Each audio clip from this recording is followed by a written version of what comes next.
vocês? Vamos para mais uma videoaula e nós vamos iniciar uma correção da nossa avaliação. Vamos lá ver cada questão, vamos comentar cada uma delas. Então, iniciando aqui pelo nosso texto, eu vou ler rapidamente com vocês e depois nós vamos seguir nas questões. Bom, todo ponto de vista é a vista de um ponto. Texto muito interessante. Bom, ler significa reler e compreender, interpretar. Cada um lê com os olhos que tem e interpreta a partir de onde os pés pisam. Todo ponto de vista é a vista de um ponto. Para entender como alguém lê, é necessário saber com os seus olhos e qual é a sua visão de mundo. Isso faz da leitura sempre uma releitura. A cabeça pensa a partir de onde os pés pisam. Para compreender, é essencial conhecer o lugar social de quem olha, vale dizer, como alguém vive, com quem vive, que experiências tem, em que trabalha, que desejos alimenta, como assume os dramas da vida e da morte e que esperanças o animam. Isso faz da compreensão sempre uma interpretação.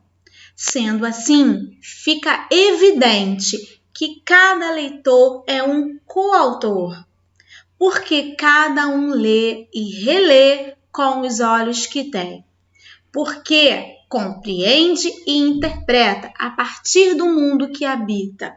Que texto interessante, não é mesmo?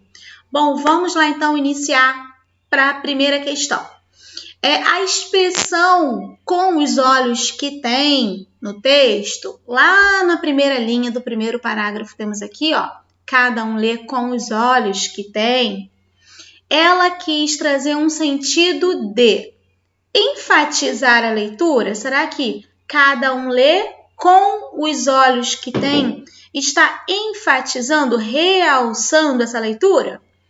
Não parece que essa é a intenção do texto, desse trecho aqui mencionado. Bom, letra B. Incentivar a leitura? Também não é essa a informação que nos transmite. Individualizar a leitura?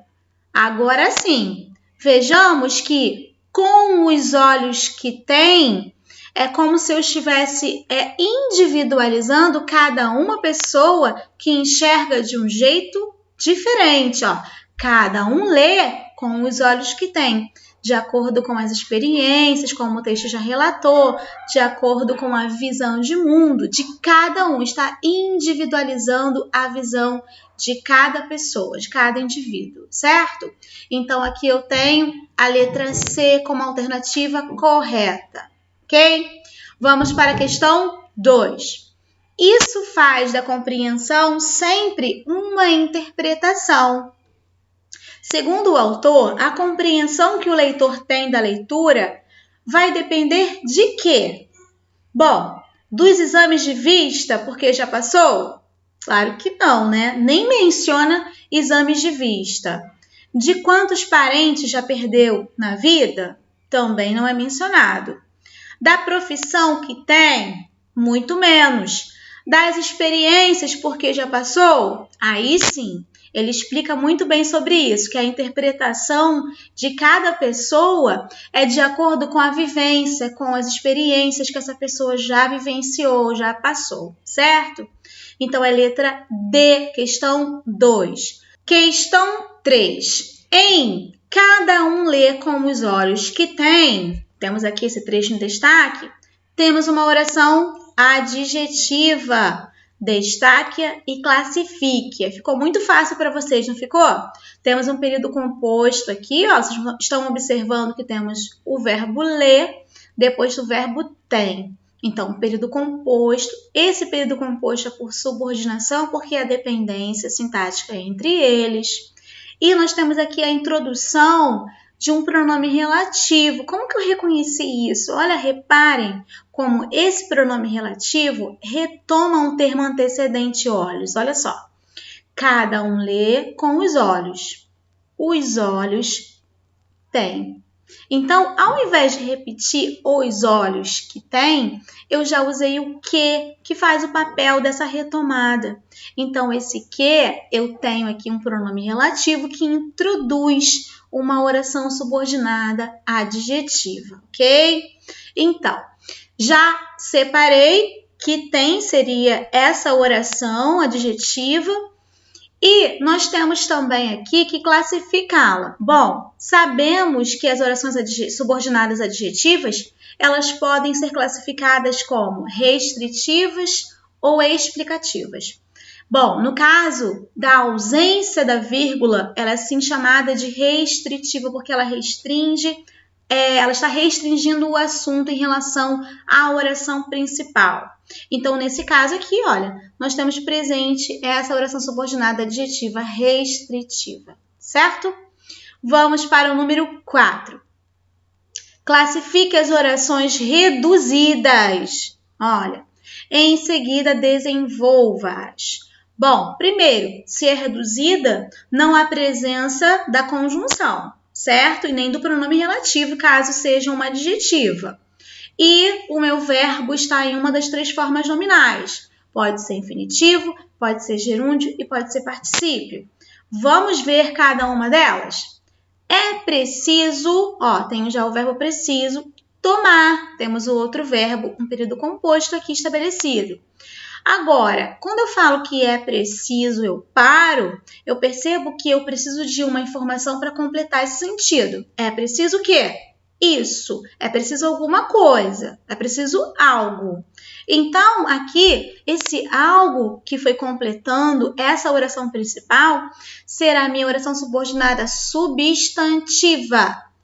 Ela tem um valor sintático, algum valor sintático é exercido em relação à oração principal, é preciso. E como que eu vou fazer agora para desenvolver essa oração?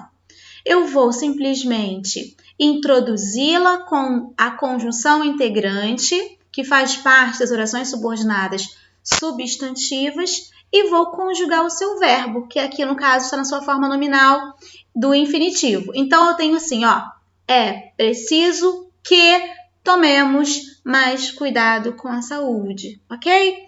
E essa aqui, para que vocês saibam, é uma oração subordinada substantiva, subjetivo porque tem o valor de sujeito em relação à oração principal, certo? Mas não precisava classificar como subjetiva ou outra classificação. Era apenas que você desenvolvesse essa oração. Letra B. Mariana acredita viajar para o exterior dentro de poucos dias. Queridos, só faltou ser introduzida aqui uma preposição, porque quem acredita, acredita em alguma coisa. Então, ficou aqui faltando esse em, ok? Então, Mariana acredita em viajar para o exterior dentro de poucos dias. Novamente, eu tenho a introdução de uma oração subordinada substantiva. Mariana acredita em quê? Em viajar para o exterior dentro de poucos dias.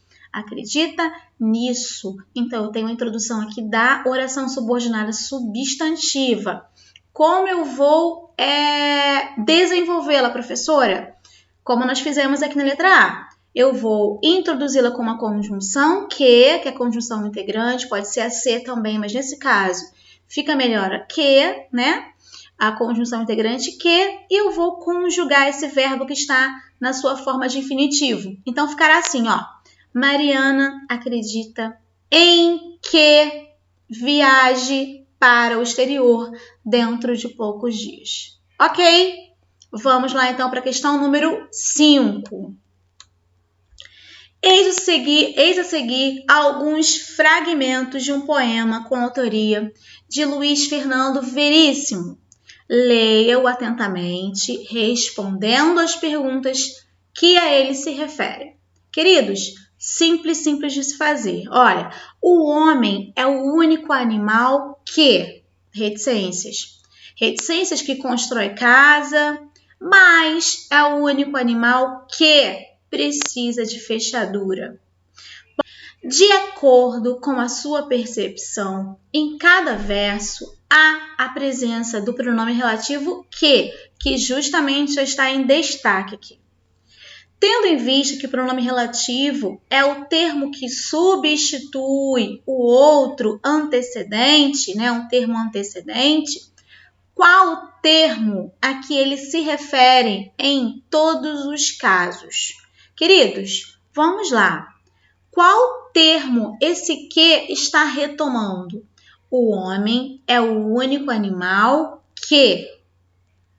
O animal que constrói casa, mas é o único animal que... Um animal que precisa de fechadura. Então, o pronome relativo aqui está sendo relacionado, está retomando esse substantivo animal. A palavra animal está sendo retomada através desse pronome relativo. Tudo bem? Ficou claro para vocês isso? Então, a resposta é animal. Vamos para a questão 6. Aponte a opção que completa corretamente as frases abaixo. Vocês fizeram inúmeros exercícios a respeito desse assunto, né? Ficou muito fácil. Então, temos aqui, este é o garoto, pontinho, pontinho, pai foi professor.